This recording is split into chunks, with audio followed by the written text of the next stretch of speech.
Aquele que busca na religião algo além de Cristo, ainda não encontrou Cristo.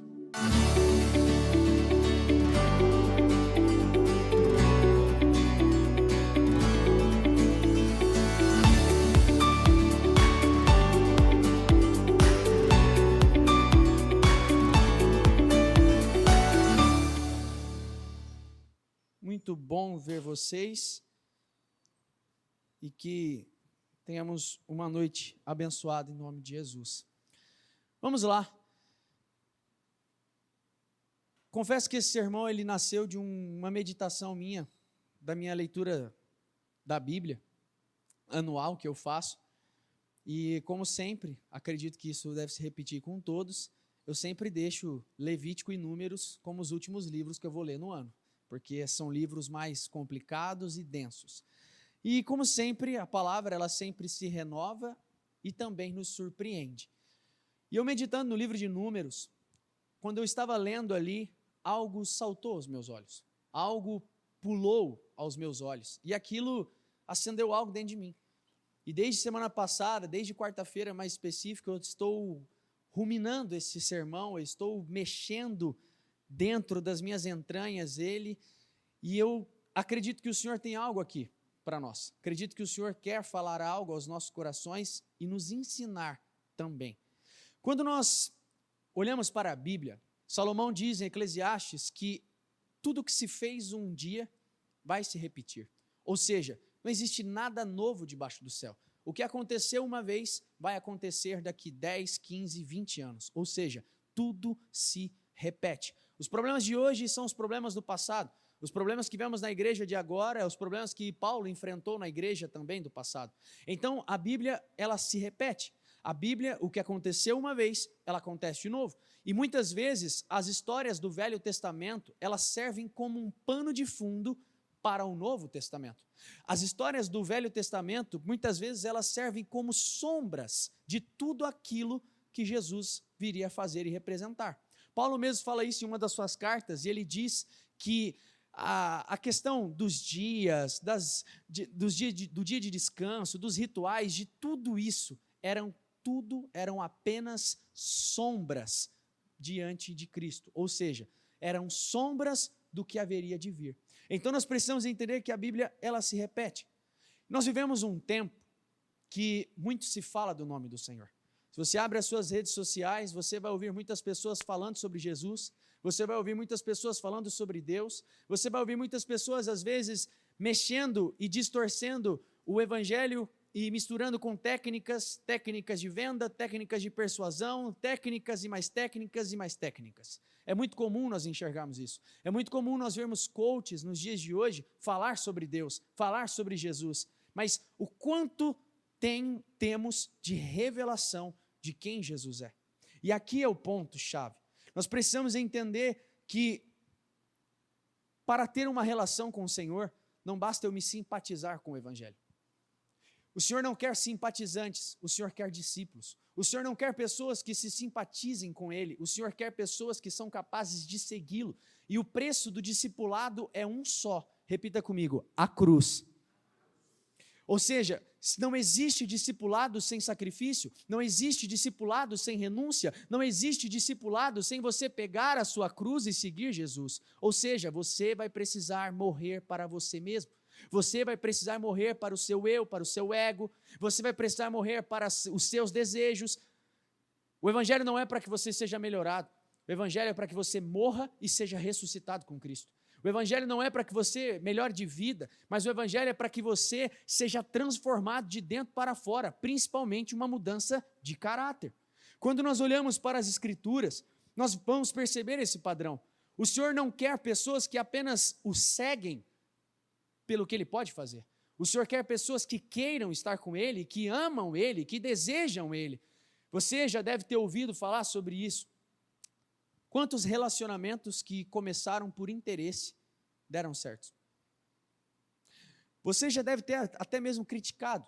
Quem nunca olhou e falou assim, olha lá, está só com aquela pessoa só por causa de dinheiro. Mas nós precisamos entender que talvez isso pode acontecer no nosso meio. E o Senhor nos convida para esse lugar, aonde eu quero estar com Ele, aonde eu desejo Ele, não pelo que Ele tem a me oferecer, mas pelo que Ele é. Então, quando nós vamos nos aprofundando disso, quando nós olhamos para a realidade dos dias de hoje, nós vemos que a igreja, de forma geral, ela existe muita mistura. Ou seja, pega um pouco daqui, um pouco de lá, um pouco de uma outra coisa, mas essa mistura, ela causa contaminação. A mistura, ela causa contaminação e, como eu disse para você, a minha leitura no capítulo no livro de Números, capítulo 11, fica uma coisa muito clara para mim. Repita comigo: nem todo mundo que está com o povo de Deus é povo de Deus. O que isso significa? Significa que muitas pessoas podem estar na igreja, simpatizar com a igreja, gostar do ambiente, achar legal, achar muito bacana, mas não ser igreja. Existem muitas pessoas que podem estar aqui, podem gostar da palavra, podem gostar de Jesus, ouviu falar bem dele, mas não têm vida com ele. Então, o simples fato de uma pessoa estar aqui não faz com que ela seja um cristão. Tem uma frase do Billy Graham que diz que pelo simples fato de um carro estar numa garagem não transforma ele em um carro. Ou seja, se qualquer uma outra coisa estiver dentro de uma garagem, não vai fazer daquele objeto um carro. Ou seja, significa que estar na igreja não significa que você é um cristão. Estar na igreja não significa que você tem vida com o Senhor. Estar na igreja não significa que você tem intimidade e relacionamento com Ele. Então, quando nós vamos nos aprofundando, nós precisamos entender que nem todo mundo que se diz é. Nem todo mundo que está é de fato povo de Deus. E nós vamos ver isso na Bíblia. Números 11, versículo 4, e aqui é o versículo que gritou para mim. Repita comigo: um bando de estranhos. Eu continuo. Que estavam no meio deles, veio a ter grande desejo das comidas dos egípcios. Ponto. Aqui você já vai entender aonde eu quero chegar. Existia uma qualidade de pessoa, tem uma tradução na Almeida tradicional, diz o populacho, que era um povo que saiu com Israel do Egito, mas o Egito não saiu deles. Esse povo até saiu com o povo de Israel rumo à libertação, porém, esse povo ainda, eles tinham e carregavam o Egito dentro deles. Por que eu estou lendo esse versículo? Porque esse versículo se aplica para os dias de hoje. Na igreja nós vemos muita mistura, nós vemos muitas pessoas, o populacho de ontem é o morno de hoje. Esse que é esse misturado, que ele se simpatiza, mas nunca faz aliança com Deus de fato, esse que até gosta, mas nunca está disposto a pegar a cruz e seguir, é o que acontece nos dias de hoje, é o que acontece no nosso tempo, e nós precisamos entender e nos levantar, porque você vê, nós precisamos ler a Bíblia com o detalhe do texto. Quando diz assim, que estavam no meio deles, repita comigo, veio a ter grande desejo das comidas dos egípcios. O que isso significa? Que tinham pessoas que estavam no meio do povo de Deus, que estavam envolvidos com as coisas da igreja, que estavam envolvidos com esse contexto, mas ainda sentiam desejo das coisas do mundo. Quando nós falamos de Egito, nós falamos do mundo. Quando nós falamos de Egito, nós falamos do que tem lá fora. Ou seja, significa que podem existir pessoas que estão na igreja, que vêm à igreja, que tomam a ceia, mas ainda sentem desejo pelas coisas do mundo? Sim. Só que qual é o ponto principal aqui? John Piper tem uma frase que ele diz que a nova natureza, ela não simplesmente muda o que eu faço, mas ela muda os meus desejos. E é sobre isso que significa nascer de novo. Quando Jesus Cristo nos diz, olha, é necessário nascer de novo, porque senão não tem como entrar no reino dos céus, era isso que ele estava nos ensinando. Ele estava nos ensinando que, peraí, quando eu tenho e o Senhor cria em mim uma nova natureza, eu não apenas mudo os meus hábitos, eu apenas não mudo as minhas ações, mas eu mudo a minha essência, eu mudo o meu desejo, eu mudo o meu coração. E tem gente que ainda pode se intitular e se dizer cristão, mas o coração ainda está nas coisas do Egito, o coração ainda está nas coisas do mundo, e é muito comum ver isso nas igrejas nos dias de hoje. E eu acredito que esse é um arquétipo e o espírito do próprio anticristo. E o que é isso, o espírito do anticristo? É um espírito que vem. O anticristo não precisa te tirar da igreja. ele apenas precisa trazer o mundo para dentro dela. Ele apenas precisa customizar o que já acontece aqui. O diabo ele não precisa te arrancar da igreja. Ele pode apenas roubar teu coração aqui dentro mesmo. E como? Quando Jesus não é suficiente. Quando Jesus deixa de ser suficiente na igreja. Quando Jesus deixa de ser o meu alvo, eu estou procurando uma outra coisa. E se eu já estou procurando uma outra coisa, eu estou rejeitando o próprio Senhor. Eu estou rejeitando a suficiência dele e quem ele é. Você vê que um texto diz assim, também os filhos de Israel começaram a chorar outra vez, dizendo, quem nos dará carne para comer? Você percebe que aqueles homens contaminados, os mornos da época, contaminaram a congregação justa. Não é diferente do que acontece. Tem muito crente que às vezes, crente, entre aspas, que às vezes está na igreja, mas sente muito desejo pelas coisas do mundo. Sente muito desejo ainda pelas coisas. E aí é onde começa a procurar elementos para trazer à igreja. Como a gente já citou dezenas e dezenas de exemplos. Você não precisa de uma balada gospel para atrair jovens para a igreja. Você não precisa trazer o mundo para dentro da igreja. Você precisa ensinar o jovem a se apaixonar pelas coisas do Senhor. E é sobre isso que esse texto diz. Porque aqui fica claro que quem lançou a contaminação foi aquele povo. Aqui quem lançou aquela contaminação foi o povo que simplesmente sentiu o desejo pelas coisas do Egito. E isso contamina. E muitas pessoas, isso acontece muitas vezes nos dias de hoje. Quando nós olhamos, você vê que a primeira menção diz um bando de estranhos, que é uma definição bem peculiar, bem exótica. Ou seja, você vê que os desejos carnais daqueles homens eram muito presentes. Ou seja, a carne ainda falava muito alto. Versículo 5. Lembramos dos peixes que comíamos de graça no Egito. Que saudade dos pepinos, dos melões, dos alhos silvestres, das cebolas e dos alhos. Mas agora, repita comigo, mas agora, a nossa alma está seca, não vemos nada a não ser este maná. Ou seja, Deus tira aquele povo do Egito, Deus tira aquele povo da escravidão, Deus promete que vai os conduzi-lo a uma terra que mana leite e mel. E nessa trajetória tem todo um processo, o Senhor começa a sustentar esse povo com o que a Bíblia chama de maná. A primeira vez que o maná é mencionado, a Bíblia diz que ele tinha gosto de bolo de mel. Ou seja, imagina você comer um pãozinho de mel todos os dias. E o Senhor te suprindo no deserto e dando a você todos os dias aquele pão doce, aquele pão saudável, gostoso aos seus lábios. Só que você vê que esse povo, o que um dia foi bênção, agora já não era mais. O que um dia era legal, agora já não satisfazia mais. O que um dia foi bom, hoje já não era. Quando nós olhamos para esse texto, ele nos revela algo. Olha, volta para mim lá no versículo 6. Isso. Mas agora a nossa alma está seca. Essa expressão, a nossa alma está seca, revela o quê? Revela um povo almático. E o que é um povo almático? Que vive pelas emoções. Um povo almático é um povo que está em busca e vivendo apenas atrás de alguma emoção. Vivendo apenas atrás do que está sentindo. É o que eu sinto, é o que eu quero, é o que eu tenho desejo. Não importa os seus desejos. Os seus desejos não importam. O que importa é o que o Senhor tem para você. Quando nós olhamos para isso, você vê que essa expressão ela também revela a alma seca. O texto, quando diz alma seca, revela uma insatisfação. Aí você diz assim, tá, o que isso tem a ver com Jesus? Tudo. Jesus diz que ele é o pão do céu. Jesus diz que ele é o pão da vida. Por que eu estou lendo esse versículo? Porque é isso que acontece nos dias de hoje.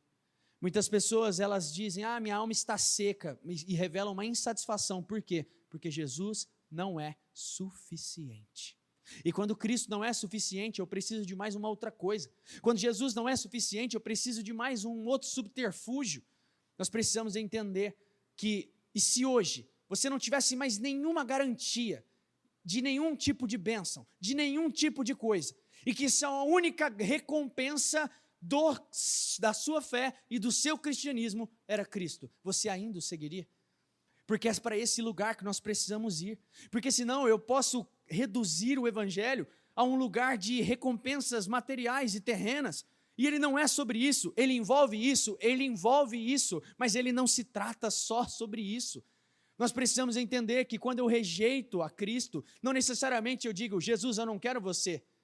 Mas a insatisfação já é uma forma de rejeição. Ou seja, se eu venho na igreja, o culto é monótono, tem Bíblia demais, lê demais a Bíblia, você está rejeitando, você está deixando de lado, você está reduzindo, falando, não, eu preciso de uma outra coisa, eu preciso de um culto mais animado, eu preciso de uma música, eu preciso disso, eu preciso daquilo. Não, você precisa dele, você não precisa de mais nada. Com muita sinceridade, se você buscar aí no seu coração, você quer realmente a Cristo somente, ou quer a Cristo e mais alguma coisa? Porque às vezes nós podemos facilmente disfarçar. Eu quero o Senhor, mas eu só faço dele uma ponte. Eu só faço dele um trampolim para um outro objetivo. Posso fazer facilmente dele uma objeção, um lugar, aliás, eu falo assim, é só uma etapa, é só um mecanismo para eu alcançar uma outra coisa. Se nós tratamos a Jesus Cristo como apenas um mecanismo, ou um trampolim para eu alcançar o que os meus desejos querem, então ele não é suficiente. Porque eu preciso dele e de mais uma coisa. Eu preciso dele porque eu requero uma outra coisa. Eu preciso dele porque eu estou procurando um outro fim. Jesus não é o coadjuvante da história. Jesus não é o coadjuvante das igrejas. Jesus é o personagem principal das Escrituras. O Velho Testamento inteiro, a chave interpretativa do Velho Testamento é Jesus Cristo. É a única forma de você interpretar o Velho Testamento, é entendendo que ele aponta para Jesus.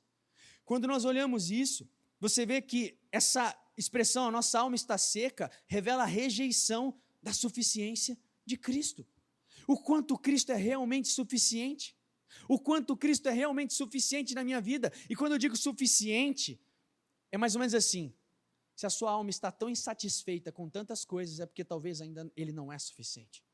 Porque se a minha alma está sempre precisando de mais uma coisa, se a minha alma está sempre precisando de mais um estímulo, de mais uma emoção, de mais uma coisa, significa que eu estou vivendo como esse povo viveu, de forma almática. E o que é isso? De forma almática, guiados, conduzidos pela minha emoção. E o Senhor nos chama para sair desse lugar, o Senhor nos chama para sair desse meio e nos lançarmos de cabeça. Nós precisamos entender que esses estrangeiros, ou o populacho, como a Bíblia diz, ele é o morno dos dias de hoje. E o que é o morno? O morno se simpatiza com Cristo, mas não se submete a Ele. O morno acha Jesus legal, mas não se submete a Ele. O morno fala, Jesus é bom, nossa, eu gosto dele, ele é um homem bom, mas você não obedece. E sabe que fé é essa? A fé dos demônios. Tiago 3 diz que os demônios creem e têm fé, mas existe uma fé dos demônios. E qual é a fé dos demônios? É a fé que eles sabem que Deus existe, que eles sabem quem Deus é, mas ele não obedece. Ou seja, eles têm medo de Deus. Por quê? Porque eles têm medo do juízo. Quantos crentes têm conduzido a sua vida com o Senhor da mesma forma? Espera aí, eu faço as coisas porque eu tenho medo, eu faço as coisas porque eu estou com medo, eu faço as coisas porque vai que algo dá ruim, eu oro de manhã porque vai que eu bato o carro. Não, você precisa orar porque você quer orar, não porque você tem medo de que algo ruim aconteça com você. Consegue entender até aqui? Sim? Então o Senhor nos chama para esse lugar. Espera aí, não adianta nada. E o morno é esse, que simpatiza. Jesus é legal. Jesus é bacana. Jesus é bom. Vê o Jesus do The Chosen lá e fala, uau, é isso aí, olha que cara legal. Ele é legal mesmo. Cuidado, viu, gente? Às vezes acontece de algumas pessoas falarem assim, não, porque eu assisti lá e aconteceu assim, assim, assim. Eu falo, calma, que isso não está escrito. Não é desse jeito. Então lá, sem sombra de dúvida, é um bom conteúdo para você consumir? Sem sombra de dúvida. Mas nem tudo que está lá realmente está escrito. Então tem muita licença poética para dar uma coerência na narrativa dos episódios e etc. e tudo mais. Não tem nenhum problema nisso. Mas saiba que há, aliás, muita licença poética. Esse povo morno, repita comigo, é um povo que se aproxima, mas não se arrepende. Quantas pessoas você já conheceu assim? E de verdade, arrependimento é algo que nós precisamos buscar todos os dias da nossa vida. A primeira pregação, tanto de Jesus como de João Batista, foi: arrependei-vos, porque o reino está próximo. Nós estamos falando de arrependimento, e o que é arrependimento? É mudança de direção. Arrependimento é quando você reconhece as suas mazelas, as suas misérias e diz: Senhor, eu vou mudar. Apocalipse 3,15: conheço as obras que você realiza, que você não é nem frio, nem quente. Quem dera você fosse frio ou quente. Assim, repita comigo, porque você é morno e não é nem quente nem frio. Estou a ponto de vomitá-lo da minha boca. Vômito. Quem já vomitou e já passou mal, é uma das piores sensações que tem. E se Jesus Cristo, porque a carta foi escrita por ele, às igrejas, usa essa expressão: estou a ponto de vomitá-lo, o que ele está querendo nos dizer? Que ele não suporta o morno. Ele não suporta aquele que se simpatiza, mas não se arrepende. Ele não suporta aquele que até se aproxima, mas não entende que ele é suficiente. Ele não suporta. E nós não podemos tolerar e sermos uma igreja que é morna. Porque eu vivo repetindo isso. Quando se diz respeito às coisas espirituais, as pessoas amam usar o discurso do equilíbrio. As pessoas são desequilibradas para tudo. Elas comem demais, elas bebem demais, elas têm gula demais, elas fazem tudo demais. Mas quando diz respeito às coisas do Senhor, não, nós precisamos ter equilíbrio, porque tudo é feito com, ainda usa a escritura, tá? Tudo é feito com ordem e decência, como Paulo falou. Não, nós precisamos, e o Senhor tem nos chamado para esse lugar radical. O Senhor tem nos chamado para esse lugar mais fundo. Sabe qual é a grande questão e o grande problema dessa igreja de Laodiceia? Porque aqui era a carta à igreja de Laodiceia. O problema grave para mim é que Jesus estava do lado de fora daquela igreja. Apocalipse 3,20: eis que estou à porta e bato. Se alguém ouvir a minha voz e abrir a porta, entrarei em sua casa e cearei com ele e ele comigo. Na igreja de Laodiceia, vamos trazer para os dias de hoje. A igreja de Laodiceia tinha louvor, tinha agenda, tinha culto, tinha pregação, tinha pastor, tinha gente, mas não tinha Cristo, porque Cristo estava do lado de fora. Quantas vezes você já viu se repetir isso nos dias modernos, nos tempos modernos? Quantas vezes você já viu isso se repetir no nosso tempo? Espera aí, de que adianta eu termos uma igreja linda? De que adianta eu termos uma bela estrutura se Jesus não estiver aqui? De que adianta eu estou aqui falando em um microfone, eu estou aqui com uma estrutura legal, um ar-condicionado, luz bacana, só que se Jesus estiver do lado de fora, o que importa? Que eficácia tem esse evangelho? Que eficácia tem se ele está do lado de fora da porta? E sabe qual é o problema do morno? O problema do morno é exatamente isso, é que se somos uma igreja morna, nós estamos dando vazão para que Jesus fique do lado de fora, e nem sequer nos damos conta disso. Facilmente nós podemos fazer diversas reuniões e talvez nem mencionar do sacrifício que ele fez, do que ele fez por você. Porque às vezes nós estamos mais focados no nosso ventre, nós estamos mais focados no nosso umbigo, é o que eu quero, é o que eu preciso, é o que eu necessito. Não, peraí, nós precisamos todos os dias, como Paulo fala, o amor de Cristo nos domina. E quando esse amor me domina, quando eu reconheço que um morreu por todos, ou seja, eu não preciso trazer constantemente à minha memória o que ele fez por mim, por você. E nós precisamos entender que ele é suficiente. Nós não precisamos de mais um evento, nós não precisamos de mais uma tradução de Bíblia, nós não precisamos de mais um show, nós precisamos apenas do Filho, apenas dele. E nós precisamos refinar as nossas intenções e motivações, e buscar ao Senhor pelo que Ele é, pelo que Ele representa, pela sua bondade, pela sua majestade, pela sua beleza, e não por aquilo que eu quero. Infelizmente, tem muitos que estão como a igreja de Laodiceia. Tem agenda, vai na igreja, ora, cultua, mas Jesus está do lado de fora. E nós precisamos refletir, peraí, peraí. Você sabe por que Jesus estava do lado de fora? E todas as vezes que Jesus fica do lado de fora de uma igreja, de um lugar, é porque o centro daquela igreja não é ele. O centro daquela igreja é o próprio umbigo das pessoas. E nós precisamos nos perguntar a nós, o que é o centro da minha adoração? Qual é o objeto do meu louvor? O que eu vim cultuar aqui? As minhas necessidades ou o autor da vida? Quem eu vim cultuar aqui? O que eu estou precisando ou aquele que é o alfa e o ômega? Quem eu vim cultuar neste dia? Hoje, nesta terça-feira incrível. Quem você veio cultuar? Porque nós precisamos entender. Porque talvez, quando Jesus não é o centro, outra coisa é. Quando Jesus não é o objetivo final, outra coisa vai ser. Vai ser o meu desejo, o meu isso, o meu aquilo, o meu, é sempre o eu. E isso revela um ídolo. Talvez o pior ídolo do tempo moderno, dos tempos modernos, chama-se ego. Tem um livro pequenininho, acho que é do Timothy Keller, que chama O Ego Transformado. Se você não leu, leia. É um soco na cara. Importantíssimo para todo cristão. Por quê? Porque o ego é um ídolo. Quantas vezes você fez muitas coisas, mas só pensou em você? Quantas vezes você agiu de muitas formas, mas só pensou no seu próprio umbigo?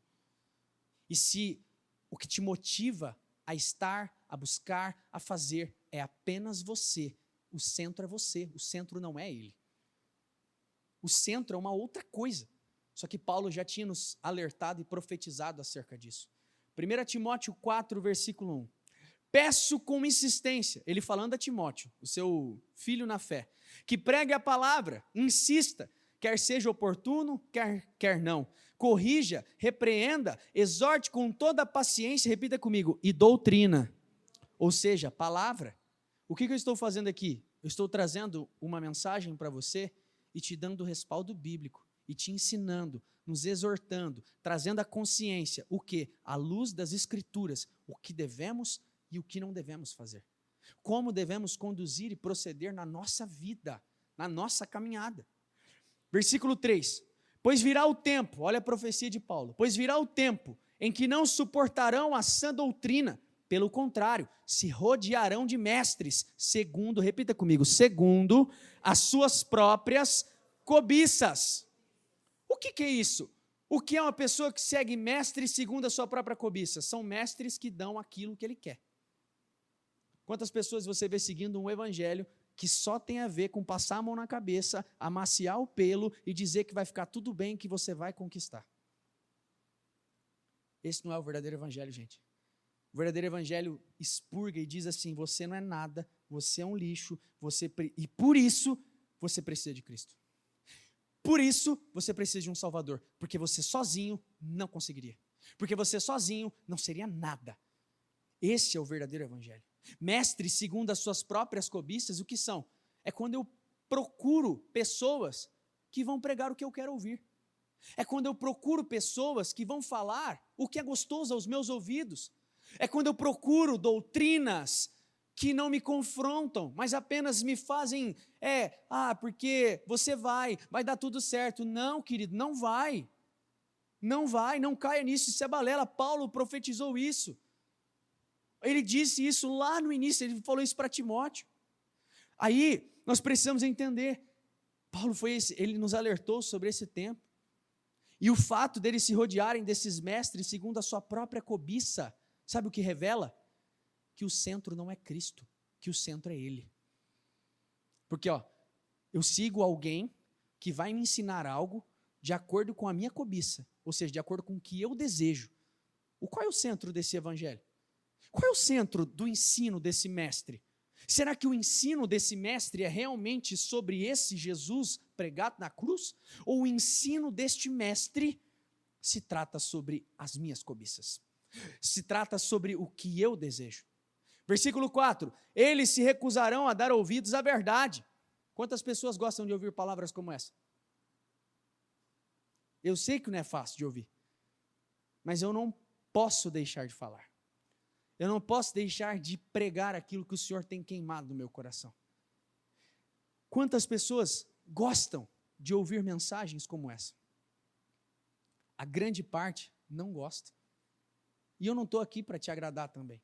Porque o meu evangelho não é moldado segundo o gosto do público, mas sim segundo o que está escrito. E muitas pessoas procuram um evangelho que se adapta ao seu gosto.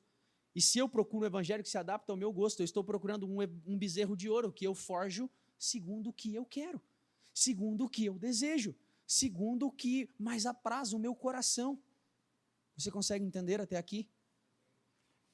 Quando aí ele vem e diz, entregando-se a fábulas. Quantas pessoas você já viu se entregando a maluquices, se entregando a sincretismo religioso, se entregando a coisas assim, que eu vou te falar, que dá até nojo, quando se abre as redes sociais.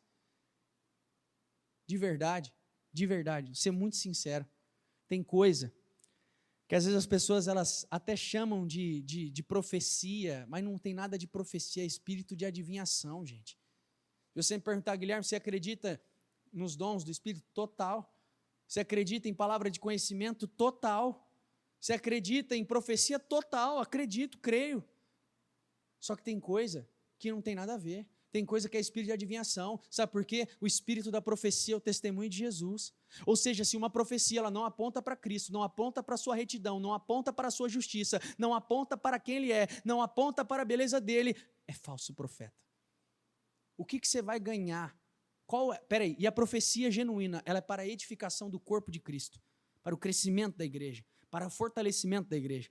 O que a igreja será edificada se alguém revela o meu CPF? Nada.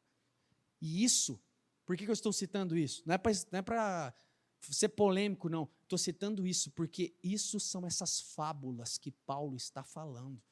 Tem gente que se entrega a fábulas, quer disfarçar de evangelho, e tem muito mais a ver com entretenimento, tem muito mais a ver com você entreter o público e ter sempre uma coisa, um outro espetáculo. Não, o evangelho não é espetáculo.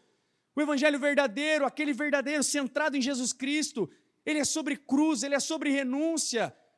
Só que muitas vezes existe um tempo onde o evangelho é antropocêntrico, só se trata sobre mim, é só sobre as minhas coisas, o que eu quero, o que eu melhor desejo.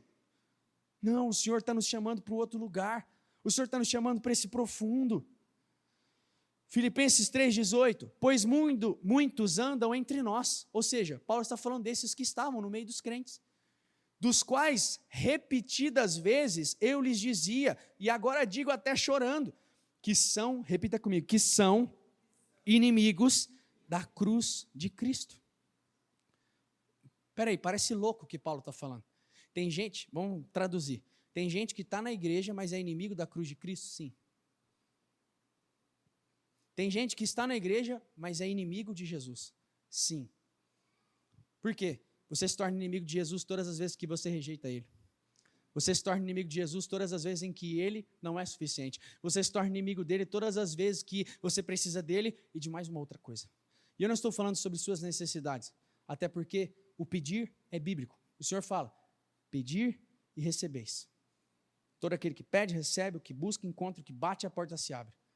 Só que nós vamos ler em Mateus 6,33, quando nós buscamos em primeiro lugar o reino dos céus e a sua justiça, o Senhor ali garante que quando Ele é a prioridade, o Senhor cuida das nossas demandas, o Senhor cuida das nossas necessidades, o Senhor cuida dos nossos suprimentos básicos diários e do dia a dia. Porque lá fala sobre roupa, comida e bebida. Lá fala sobre coisas rotineiras, coisas do dia a dia. Então, nós precisamos entender. Significa que existem pessoas que podem estar na igreja, mas serem inimigos da cruz de Cristo. Significa que tem pessoas que podem estar aqui, mas ser a favor do próprio anticristo. Sabe por que é anticristo? Anticristo não é simplesmente a figura demoníaca do fim dos tempos. Anticristo é um espírito. E o que isso significa? Significa que tudo que te impede de ir à cruz é um espírito de anticristo. Ou seja, um evangelho sem renúncia. Um evangelho que prega mais sobre você do que sobre ele. Tudo isso é um espírito do anticristo. Tudo isso é algo que te afasta da cruz de Cristo. Você quer ver um exemplo bíblico sobre anticristo? Pedro. Quando Pedro chega para Jesus e fala, mas Senhor, não vai à cruz. Não, jamais vou deixar que isso aconteça. Lembra quando Pedro fala, quer tentar impedir Jesus de ir à cruz? Jesus fala, parte de mim, Satanás, sai daqui. Por quê? Porque tudo aquilo que nos afasta da cruz é antibíblico, é anticristo. A cruz é de Cristo. E se as coisas me afastam da cruz, que é renúncia, que é matar o meu eu, que é morrer para mim mesmo, que evangelho é esse? Que palavra é essa? Que doutrina é essa? Então o Senhor nos chama para esse lugar. Versículo 19. O destino deles é a perdição. O Deus deles, aqui está Deus com D minúsculo, tá? O Deus deles é o ventre. Repita comigo, é o ventre. Quando fala de Deus, fala quem você adora, quem você reverencia, quem te governa. Aqui Paulo está deixando claro que esses homens que são inimigos da cruz de Cristo, o Deus deles é o ventre. E o que significa isso? É o meu desejo, é o que eu quero, é o que melhor me apraz, é o que eu quero para mim. Esse é o meu desejo. O Deus deles é o ventre. E aí, olha como pega muita coisa nos dias de hoje, tá? Não sou eu, você está lendo a Bíblia comigo, tá? Você está lendo um texto bíblico comigo. Só que você precisa entender e interpretar. E a glória deles está naquilo que deviam se envergonhar. Visto, repita comigo, que só pensam nas coisas terrenas. Paulo está querendo nos ensinar o quê com esse texto? Ele está querendo dizer assim, olha, a glória deles está naquilo que deveriam se envergonhar. Ou seja, o que eles se vangloriam, o que eles se enchem de orgulho, são coisas que ele tem que se envergonhar. E o que eles têm que se envergonhar? Por quê, aliás? Porque eles só pensam nas coisas da terra. Quantos crentes você conhece que só pensam nas coisas daqui? Quantos crentes você conhece que só pensa no amanhã? Quantos crentes você conhece que fala mais sobre o que ele vai conquistar do que sobre a volta do Senhor Jesus? Do que sobre anseio por Ele? Do que sobre desejo por Ele? Faz sentido isso? Consegue entender? O Senhor nos chama para esse lugar. Eu sei que não é fácil ouvir isso. E eu não te chamei aqui, não convidei você aqui para apanhar.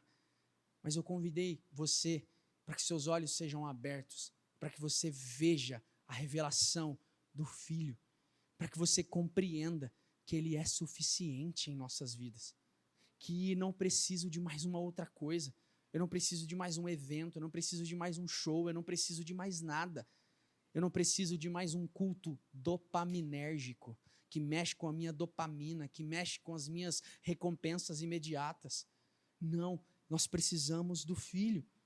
Paulo aqui, basicamente, ele está denunciando aqueles que só pensam nas coisas da terra. E esses eram aqueles que Paulo chamou de inimigos da cruz de Cristo. Significa o quê? Que se você está na igreja, só pensa nas coisas daqui, só fala das coisas daqui, o que te move é o que está aqui, você só pensa nisso, você pode ser um inimigo da cruz de Cristo. Nossa, Guilherme, é muito pesado isso. Não, não é. Isso é esclarecedor, gente. Isso abre os nossos olhos e nos leva para um lugar mais profundo.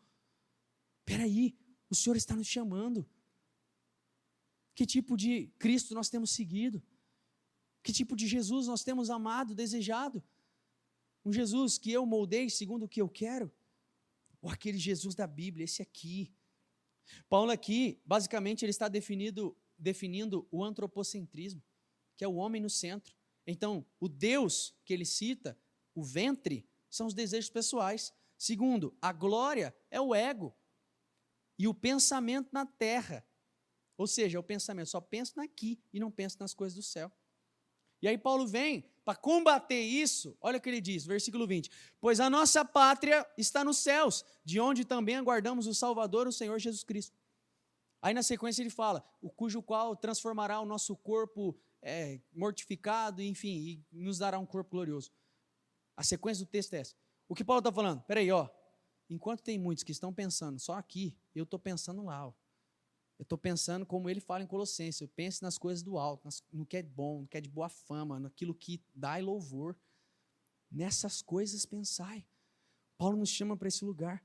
Ele está reafirmando e dizendo que o nosso foco não deve estar aqui, mas sim a vontade do Senhor. Afinal, qual é o Pai Nosso? Seja feito a minha vontade, seja feita a tua vontade.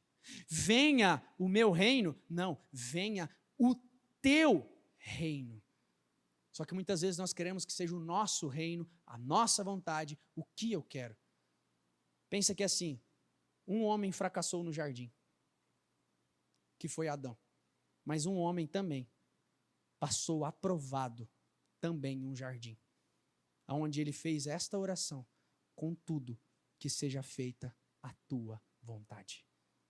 Assumir a vontade do Senhor para nós, talvez é uma das orações mais difíceis que você vai fazer. E tanto que essa foi a oração mais difícil de Jesus, porque a Bíblia diz que ele suava sangue, de tanta aflição que ele estava sentindo. Mas o Senhor nos chama para esse lugar. Que tipo de evangelho eu tenho seguido?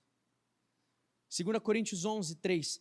Temo que, assim como a serpente com a sua astúcia enganou Eva, assim também a mente de vocês seja corrompida. Que se afaste, repita comigo, da simplicidade e pureza devidas a Cristo. O que Paulo está nos ensinando aqui, igreja? Que Jesus é simples. Jesus não ensinou técnicas de performance. Ele ensinou o evangelho puro e simples. E o que Paulo está falando? Olha o que ele compara, não sejam enganados como a serpente enganou. Não sejam corrompidos como a serpente enganou Eva. Por quê? Porque o foco muitas vezes é esse, é apenas te afastar da pureza, é te afastar da simplicidade, é te afastar do quão Jesus simples é. Por isso que quando você vê muito alarido, a palavra que eu estou pregando é simples. Quando você lê a Bíblia, é simples, ela não é difícil de entender. Jesus, ele é simples. Quem complica é o homem. Quem quer misturar e fazer coisas é o homem. Você consegue entender? Eu desejo que isso entre em você. Mas entre assim de forma profunda. O evangelho de Jesus é simples. Não tem mirabolância, não tem técnicas. É puro e simples. Versículo 4. Pois se vem alguém que prega outro Jesus, diferente daquele que nós pregamos, ou se vocês aceitam um espírito diferente daquele que já receberam, ou um evangelho diferente do que já aceitaram, vocês toleram isso muito bem. Aqui nesse texto você vê que Paulo deixa evidente 3 coisas. Primeira coisa, existe um outro Jesus. Ele está falando, ainda que preguem um outro Jesus, então tem um outro Jesus para pregar, e você já ouviu falar muito dele. Aquele Jesus que está mais preocupado em te fazer ter sucesso do que te tornar santo. Aquele Jesus que está mais preocupado em passar a mão na tua cabeça do que te confrontar. Esse Jesus é falso, não existe, é um bezerro de ouro. E você precisa entender isso. Segundo, existe um espírito diferente. Existe? Existe. O espírito do mundo, o espírito do Egito, a fome pelas coisas do Egito. 3, existe um evangelho diferente. Existe? Existe. Você já deve ter ouvido por aí. Se você quiser, tem evangelho para tudo, meu amigo. Se você quiser um evangelho para embasar os seus desejos sexuais, carnais e, por exemplo, homossexuais, você vai encontrar. Tem de tudo. O que melhor atende o cliente, você consegue encontrar. Você abrir seu YouTube aí, você vai procurar aquilo que melhor lhe apraz. Mas que tipo de evangelho eu quero? Aquele que me agrada? Não, eu quero aquele que me confronta, eu quero aquele que tira de mim o que precisa ser tirado, eu quero aquele que me regenera, eu quero aquele que me transforma, eu quero aquele que arranca dentro de mim o que precisa ser arrancado. Você consegue entender? Amém? Se coloque de pé então, que eu vou terminar a leitura em pé.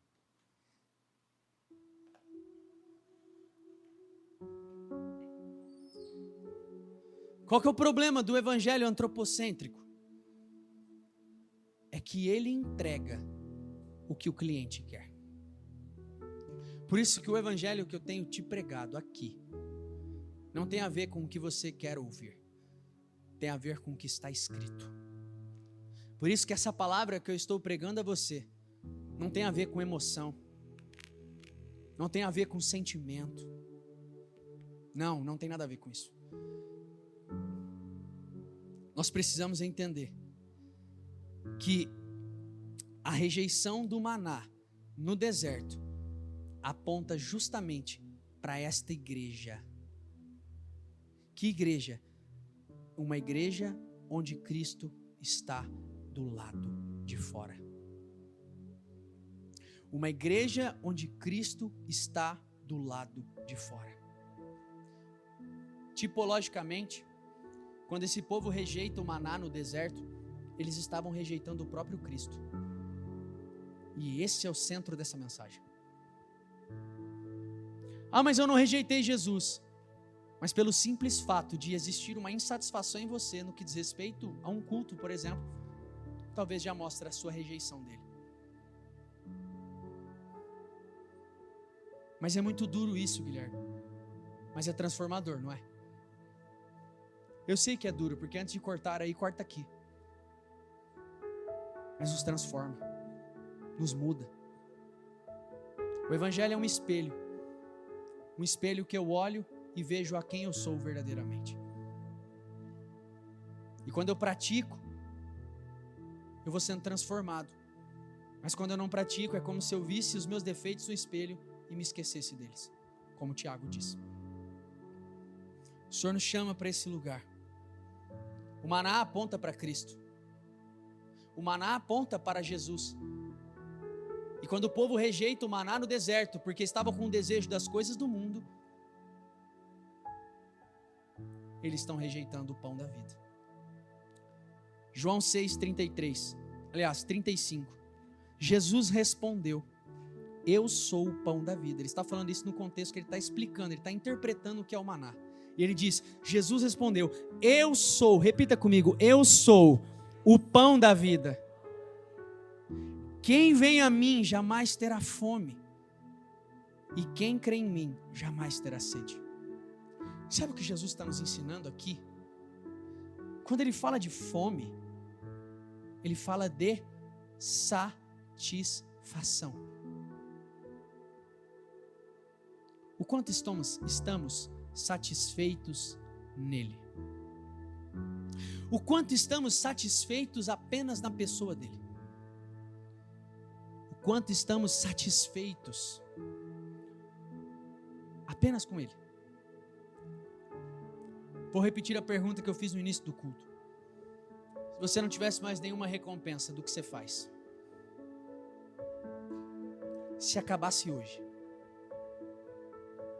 se a partir de hoje você não tem mais nada, e a recompensa da tua fé é Cristo. O dia que eu entendi isso, tudo mudou para mim. E desde então eu faço orações assim: Senhor, eu não quero nada em troca da minha oração. Senhor, eu não quero nada em troca da minha adoração. Senhor, eu não quero nada em troca dos meus atos de obediência. Eu obedeço porque o Senhor é digno. Ei, nós podemos estar na igreja e rejeitando o pão da vida. Quando eu preciso de mais uma coisa, de mais um evento, de mais um efeito na música, eu estou rejeitando a suficiência dele. Quando eu preciso de mais um outro atrativo, né? Afinal, eu vou na igreja todos os dias para ouvir sobre Cristo.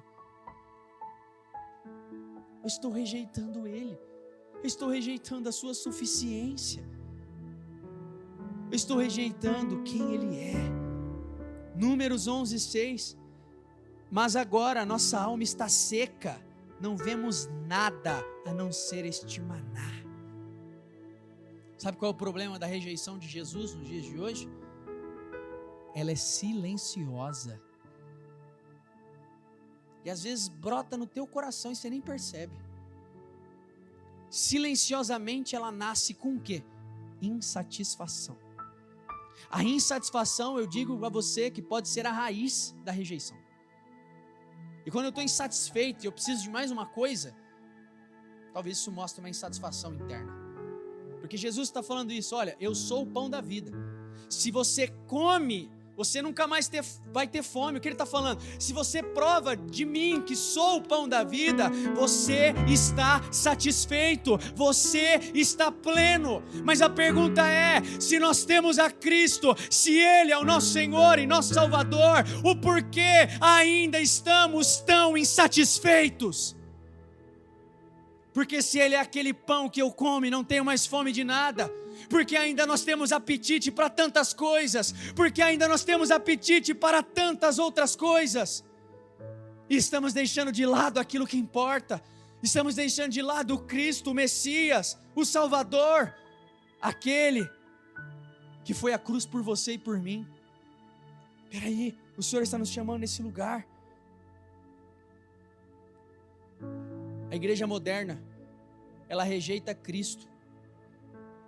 Sabe por quê? Porque ela busca sensação, quero sentir, porque ela busca um evento, porque ela busca luzes e fumaças. Não estou sendo contra nada disso, mas não é isso. Não é isso. De que adianta termos o melhor equipamento de som? De que adianta termos o melhor sistema, as melhores luzes? De que adianta termos o melhor prédio, se Jesus estiver do lado de fora? Não, o Senhor nos chama para entender isso. Jesus está à porta, e eu acredito que Ele está batendo na porta de muitas igrejas. Ei, deixa eu entrar. Ei, deixa eu entrar, porque eu estou lá de fora. E talvez nós temos deixado Ele lá. Ele está lá desesperado, batendo. Eis que estou à porta e bato. É tempo de abrir a porta. É tempo de convidar Ele e falar: Senhor, se assente à minha mesa. Para mim, o ponto-chave dessa mensagem, a primeira vez que o maná é mencionado em Êxodo 16, a Bíblia diz que ele tinha gosto de mel. Mas em Números, a Bíblia diz que ele tinha gosto de óleo, bolo de óleo. Aí eu pergunto, o maná trocou de sabor? O que trocou? O coração. Fazendo uma pergunta profética para nós como igreja: será que o nome de Cristo ainda é doce em nossos lábios? Será que Ele já perdeu o sabor? Ou será que Ele talvez já não é mais tão suficiente? Porque o maná não mudou o sabor, o que mudou foi o coração. Talvez o nosso coração mudou o apetite. Fome nós sempre vamos ter, mas o Senhor está nos chamando de volta. Como eu sinto isso no meu espírito, o Senhor está à porta e bate. E Ele nos diz: ei, deixa eu entrar. Deixa eu entrar. Deixa eu ser suficiente na sua vida. Deixa eu ser a vida abundante que eu prometi em João 10, que não tem a ver com isso. Deixa eu ser a vida abundante, porque em mim está a plenitude de todas as coisas. Será que Cristo tem o mesmo sabor na sua boca quando você se converteu? Será que a sua fome diminuiu? Será que Ele ainda é doce nos seus lábios? Para ser muito sincero, para ser muito, muito sincero, a pessoa está passando mole no fundo. Tá tudo bem, gente, olha para mim. É isso, tá vendo? Vocês estão vendo? Olha como o mundo espiritual é real. A pessoa estava aqui, e não estou expondo ela não, mas saiu daqui passando mal, se sentindo mal. Está ali, certamente deve ter manifestado. Tem alguma coisa séria aqui. O Senhor está nos alertando de algo. Não adianta nada. Ele está à porta e bate. É tempo de abrir. É tempo de falar: Senhor, eu estou aqui. Senhor, eu quero que o Senhor, essa tem sido a minha oração desde quarta-feira. eu tenho orado e falado para o Senhor: Senhor, que o Senhor continue doce em meus lábios, que o seu nome nunca perca o sabor nos meus lábios.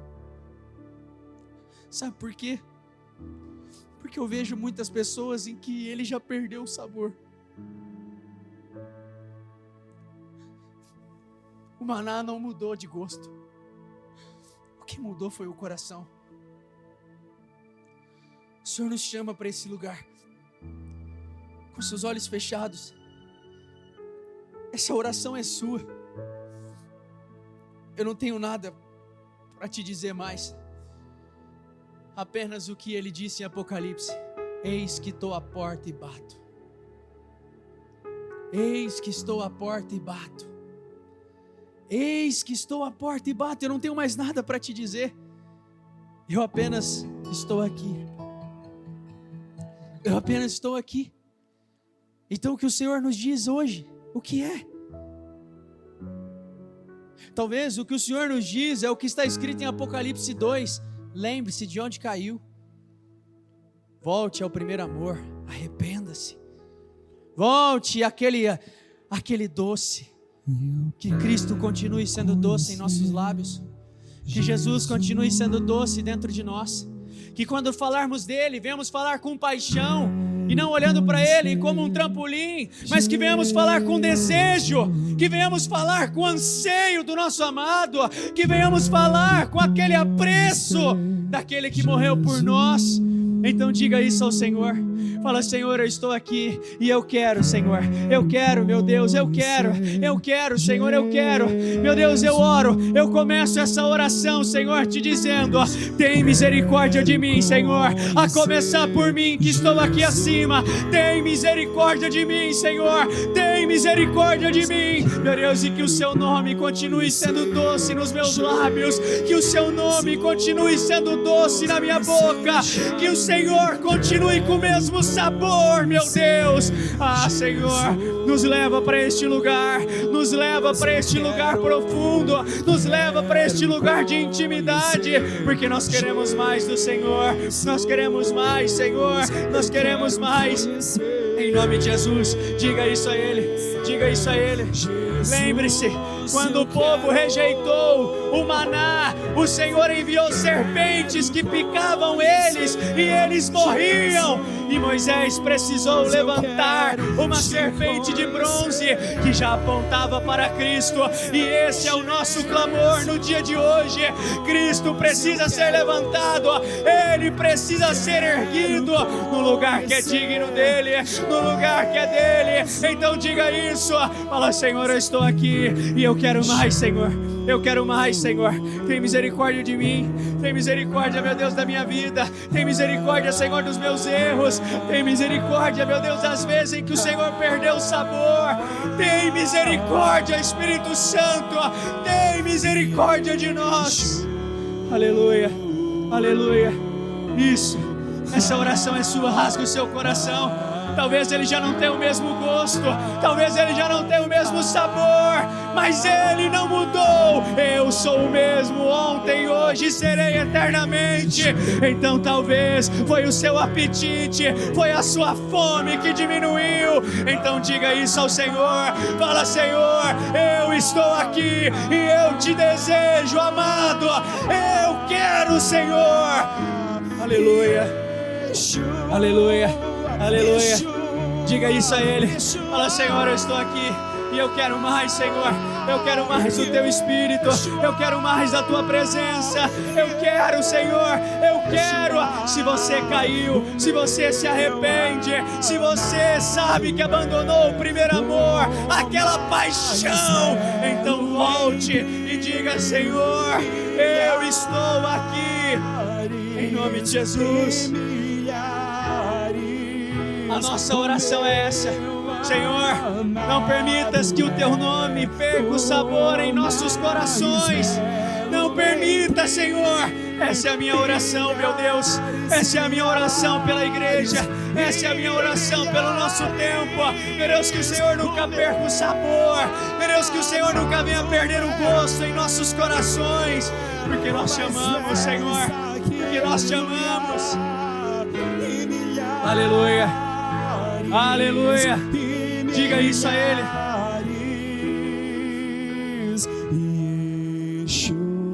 Em nome de Jesus. Receba a presença dEle. Receba a presença do noivo. Receba a presença do noivo. Se você ora em línguas, comece a liberar agora. E suba o seu nível de adoração. Se você ora em línguas, comece a liberar agora. Comece a liberar agora. Comece a liberar agora. Comece a liberar agora. Comece a liberar agora. Comece a liberar agora. E suba o seu nível de adoração. E diga a Ele: fala, Senhor, eu estou aqui e eu te amo. Ah, Senhor, me perdoa. Me perdoa porque o Senhor perdeu o sabor. Me perdoa porque muitas vezes eu te fiz em segundo plano. Me perdoa porque eu rejeitei a tua suficiência. Esse tem que ser o seu clamor. Diga isso a Ele: o Senhor é suficiente na minha vida. O Senhor é suficiente.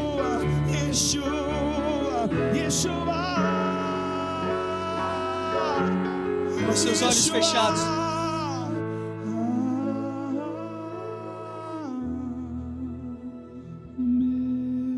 apenas escute o que eu vou dizer a você.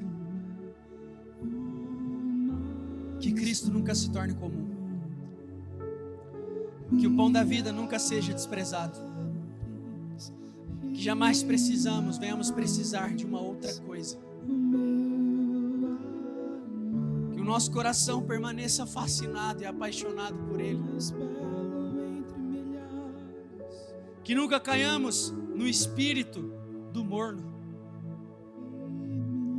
Que sejamos um povo de Deus de fato, não misturados. Que Cristo seja para nós suficiente, doce, mel puro e pão da vida.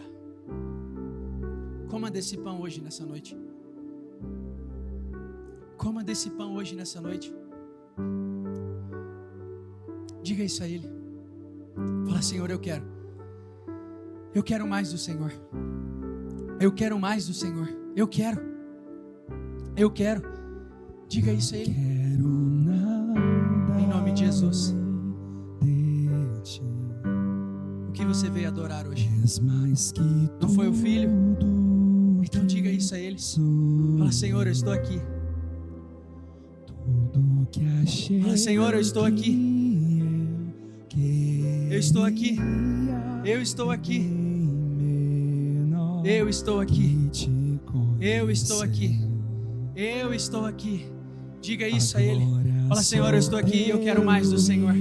Eu quero mais, Senhor, da Tua presença. Eu quero mais, Senhor, do Teu Espírito. Eu quero mais, Senhor, dessa graça que me envolve, desse amor que me constrange. Eu quero, Senhor, eu quero, Senhor. Me perdoe, meu Deus, se eu fiz do Senhor. Me perdoe se eu fiz do Senhor o segundo plano. Me perdoe, meu Deus, se o Senhor perdeu o sabor na minha vida. Me perdoe se o Senhor não tem mais o mesmo gosto do início. Aleluia. Diga isso ao Senhor. Diga isso a Ele. Fala: Senhor, eu quero, Senhor. Nós queremos, meu Deus. Nós queremos mais do Senhor. Nós queremos mais, Senhor, do Teu Espírito. Nós queremos mais, Senhor, da Tua presença. Nós queremos mais, Senhor, da Tua presença. Nós queremos mais, Senhor, mais. Nós queremos mais, Senhor. Em nome de Jesus. Receba a presença de Deus. Diga isso a Ele. Fala: Senhor, eu quero, Senhor. Eu quero o Senhor na minha vida. Eu quero o Senhor na minha casa. Eu quero. Eis que estou à porta e bato. Ei, Jesus pode estar do lado de fora, batendo a sua porta e clamando: me deixe entrar, me deixe entrar, me deixe entrar, me deixe entrar. Abra a porta hoje. Será que você pode fazer essa oração? Diga isso a Ele. Fala: Senhor, eu abro a porta hoje. Entra, Senhor, e toma a minha vida. Toma o meu coração. Em nome de Jesus. Aleluia. Aleluia, aleluia, aleluia. Isso. Ah, Senhor, que o Senhor nunca perca o sabor em nossos lábios, que o Senhor nunca perca o sabor em nossos corações, porque nós queremos mais de Ti, Senhor. Tu és meu todo, és meu todo, eu não quero ninguém mais, eu não quero Diga nada isso ao Senhor. Eu quero que você mais. diga a Ele: Senhor, o Senhor é suficiente na minha vida. O Senhor é suficiente na minha vida. Se você pode fazer essa oração, então faça com sinceridade. E diga: Senhor, se o Senhor não fizesse mais nada, se o Senhor não me desse mais nada, o Senhor seria suficiente. O Senhor seria suficiente. O Senhor seria suficiente na minha vida, suficiente na minha casa, suficiente na minha família. Aleluia. Receba a presença do noivo. Aleluia.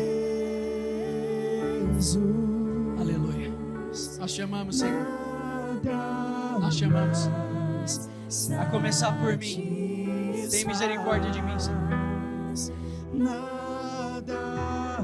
Com seus olhos fechados, escute o que eu vou dizer a você.